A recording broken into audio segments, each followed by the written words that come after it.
Itu tidak bisa diambil kalau tidak ada undang-undang perampasan aset. Padahal tindak pidananya jelas. Atau kasus yang terbaru, ada orang nih nyerahkan uang ke Kejaksaan Agung dalam kasus BTS Kominfo 27 miliar. Iya. Ini sekarang nggak jelas ini uang perkara apa, iya kan? Nah kalau ada begitu rampas dulu lalu cari pelakunya. Gitu. Ini Pemidanaan apa? terlebih dahulu, Prof. Penyelidikan. Meskipun tanpa ada pemidanaan. Tanpa ada pemidanaan lebih dulu. Jadi kalau dalam kasus perampasan aset itu ada dua prosedur hukum. Satu, proses pidananya jalan. Tapi proses pidana itu kan tidak bisa cepat ya. Kadangkala orangnya lari. Kalau tidak ada perampasan aset sebelum orangnya ketangkap kan tidak bisa dirampas asetnya.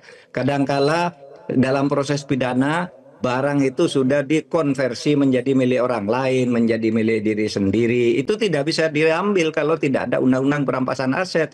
Padahal tindak pidananya jelas. Atau kasus yang terbaru, ada orang nih nyerahkan uang ke Kejaksaan Agung dalam kasus BTS Kominfo 27 miliar. Iya. Ini sekarang nggak jelas ini uang perkara apa, iya kan? Nah kalau ada begitu rampas dulu lalu cari pelakunya, gitu kan bisa. Nah, jadi tidak ada 300 halaman itu tidak ada. Kita bisa diskusi ini hanya dalam 1 jam kalau untuk materinya, gitu. Lalu mana yang disetujui, mana yang berbahaya, mana tidak, itu bisa dibahas bersama-sama dalam waktu beberapa hari. Kalau mau pakai yang dari pemerintah, gitu. Jadi idealnya mekanismenya lewat pemerintah bisa diselesaikan hanya dalam beberapa hari ya, Prof ya. Baik, baik. Ya karena Baik. draftnya sudah ada, sudah dikirim ke DPR. Baik. Gitu. Baik, Prof. Gitu. Kita akan lanjutkan perbincangan kita terkait dengan RUU perampasan aset ini, pemirsa. Apa sebenarnya yang membuat para elit politik ini alergi dengan RUU perampasan aset ini? Substansi apa saja yang membuat resistensi begitu kuat? Kita akan bahas selanjutnya. Masih bersama saya, Hanok Lakavi dan juga Prof. Mahfud MD.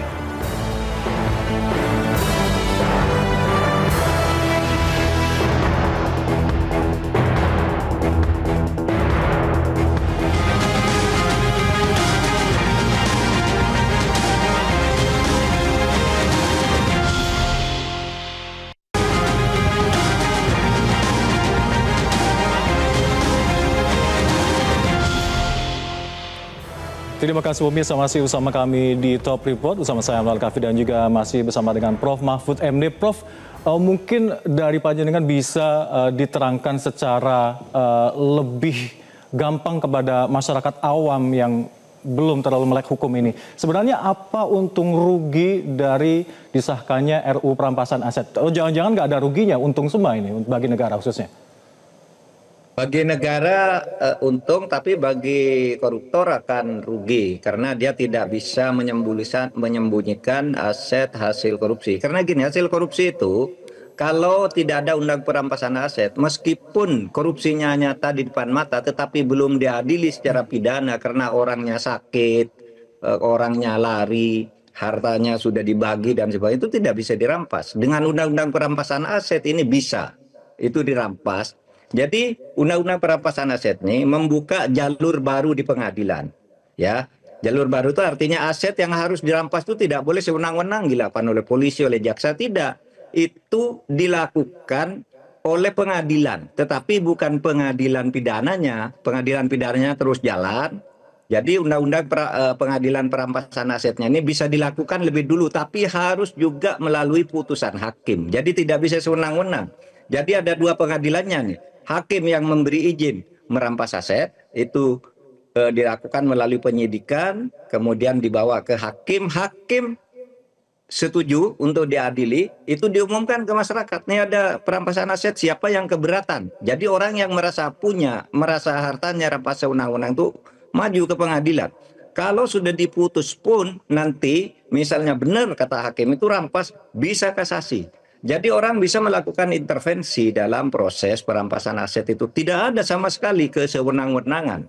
Tetapi kalau itu memang benar-benar hasil korupsi atau hasil kejahatan, tindak pidana, ya itu memang harus dirampas. Jadi prosedurnya sangat ketat. Dan gini, membuat undang-undang perampasan aset itu menjadi semacam keharusan bagi negara. Karena UNCSC, United Nations Convention Against Corruption itu tahun 2003 itu mengeluarkan ketentuan-ketentuan tersebut bahwa harus ada undang-undang atau harus ada mekanisme perampasan aset, harus ada mekanisme perampasan terhadap orang yang kekayaannya melebihi profil jabatannya, harus ada perampasan terhadap orang yang menyembunyikan harta dan mengkonversi harta tidak sah menjadi harta pribadi atau warisan atau apa, itu nanti dirampas dulu gitu melalui sebuah pengadilan.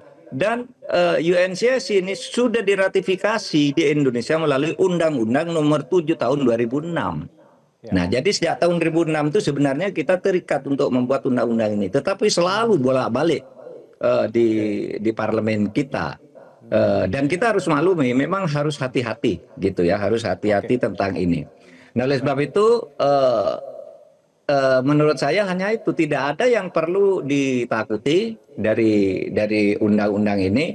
Misalnya, seseorang bisa dirampas asetnya kalau profil pekerjaannya, profil jabatannya dan kekayaannya tidak sama. Saya misalnya menjadi menteri 5 tahun. Berapa sih pendapatan saya jadi menteri 5 tahun? Taruhlah kalau disimpan semua maksimal misalnya 6 miliar. Nah, tiba-tiba kekayaan saya itu pendapatan baru selama 5 tahun menjadi menteri itu kok jadi 11 miliar. Gitu. Nah, di situ yang 5 miliar itu bisa diduga karena profil pekerjaannya tidak mungkin karena tidak punya 11 miliar. Maka nanti diselidiki, disidik ya.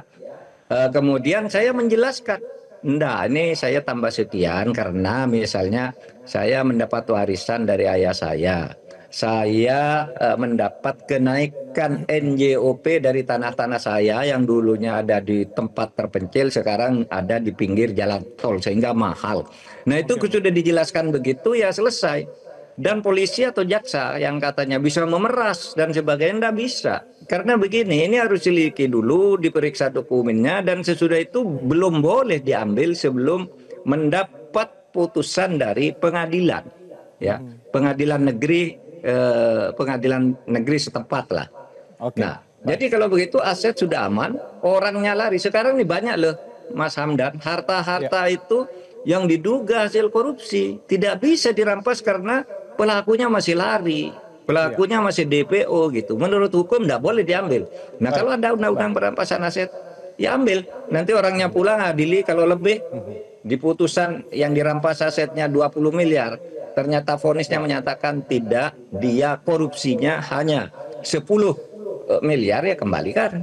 Kan gitu selebihnya itu. Jadi tidak ada kesewenang-wenangan di sini. Cuma orang takut saja karena asetnya dirampas. Memang koruptor yang prinsipnya tepatnya ya. Iya, koruptor yang ketakutan. Prinsipnya perampasan aset itu menjadi prinsip utama dari UNCSC itu. Gitu. Terkait dengan disahkannya ini, nanti yang paling jelas dampaknya adalah di situ ada pemiskinan para koruptor ini. Ini diharapkan yang ada nanti efek jera. Jadi mungkin para koruptor lain yang ingin melakukan aksi serupa akan berpikir-pikir, yang selama ini para koruptor tetap divonis, tetap melanggang bebas, tetap bisa menikmati kekayaan hasil korupsinya, seperti itu, Prof. Gini, jangan takut. Gini, nanti akan ada aturan pemberlakuan di RUU yang dibuat oleh pemerintah. Selama ini pemerintah tahu, saya tahu orang itu pada takut kalau ini diberlakukan harta saya dirampas semua. Itu ada satu titik di mana dikatakan di situ perampasan aset itu dilakukan terhadap kejahatan-kejahatan atau yang diduga kejahatan untuk memperoleh harta itu sesudah berlakunya undang-undang ini. Jadi yang dulu, yang sebelum berlakunya undang-undang ini dianggap sah. Tetapi sesudah itu lalu dilihat profilnya. Anda kerja apa? Dulu waktu diangkat menjadi pejabat hartamu segini, gajimu segini. Kamu uang dapat dari mana? Tetapi sejak menjadi pejabat, bukan harta-harta yang lama. Nah, kalau undang-undang aset ini berlaku nanti, maka harta-harta yang lama itu dilaporkan. Misalnya sesudah disahkan tanggal 20 Oktober misalnya, hari setahun pelantikan Pak Prabowo, disahkan hari itu. Nanti pemerintah buat peraturan dalam waktu 2 bulan semua pejabat itu melaporkan hartanya yang ada sekarang. Itu tidak akan dikaitkan dengan perampasan aset. Gitu, sehingga aman hartanya yang sebelum berlakunya undang-undang itu. Tapi ingat, kalau terjadi bukan soal perampasan aset, korupsi juga tetap dilacak meskipun hartanya ada sebelum undang-undang perampasan aset ini, tetapi tidak dalam konteks perampasan aset. Mungkin dalam konteks pencucian uang, mungkin dalam konteks korupsi. Itu bisa untuk harta-harta yang ada sebelum perampasan aset ini. Tapi kalau perampasan aset jangan takut, kita sepakati dulu. Sejak berlakunya undang-undang ini, semua pejabat diberi waktu 2 bulan melaporkan hartanya dan tidak akan dipersoalkan dalam konteks perampasan aset. Itu selesai semua, karena orang takut kan, memang harus di cut off ya, harus dipotong lah. Nggak usah yang lalu-lalu dicari-cari lagi lalu dirampas aset. Baik, Prof. Ada analis yang memberi masukan bahwa jika Presiden Prabowo ini serius, bisa dong Perpu dulu diterbitkan, Prof, sambil menunggu pengesahan RUU ini. Memang bisa, tetapi sebuah Perpu itu tidak boleh keluarkan kalau tidak ada kegentingan yang memaksa. Ini tidak ada kegentingan yang memaksa. Presiden sudah usul, DPR sudah akan membahas, tidak ada kegentingan yang memaksa. Kecuali nanti ada hambatan di DPR secara politis. Diperlambat, diperlama, cari alasan ini, ditunda lagi, baru Presiden mengeluarkan Perpu. Kalau ini kan sudah terbuka. Apalagi kalau mau pakai RUU yang sudah dibuat oleh pemerintah. Jadi usulnya yang dari pemerintah karena sudah ada supresnya, sudah tidak ada masalah tuh. Itu Mas Hamdan. Ya, selama ini apa sih substansi apa saja yang membuat seakan-akan banyak yang mengulur-ngulur bahwa para elit pun sepertinya mengulur-ngulur resisten semacam itu terkait dengan RUU ini? Takut, selama ini mereka takut membahas ini karena takut asetnya dirampas. Oleh sebab itu kita kasih kunci pengaman agar aset masa lalu itu tidak dipersoalkan dan kita memandang ke depan. Sejak ditetapkannya undang-undang perampasan aset ini, harta yang lalu dianggap sah tapi laporkan. Paling lambat tanggal sekian. Nah, sesudah laporan itu masih ada perolehan yang tidak wajar, ada dugaan tindak pidana dan sebagainya, bisa dilakukan perampasan aset tapi tidak menyentuh yang lalu-lalu. Iya, Prof, soal isu gitu yang aja. Soal substansi yang banyak disharmoninya seperti apa, Prof, pendapat Anda? Tidak banyak sebenarnya ya, cuma alasannya itu, wah nanti kita bisa jadi miskin mendadak, nanti bisa diperas oleh polisi, nanti bisa diperas oleh kejaksaan. Itu enggak bisa. Kenapa diperas? Karena yang memutuskan itu pengadilan. Cuma pengadilan sendiri malah tindak pidana tapi diselesaikan secara perdata dengan pengadilan sendiri yang menetapkan tuh hakim. Misalnya si A korupsi, orangnya lari enggak ketemu. Rampas asetnya melalui permintaan ke pengadilan. Nah, perkaranya yang lari ini cari terus sampai ketemu, tapi asetnya dirampas dulu.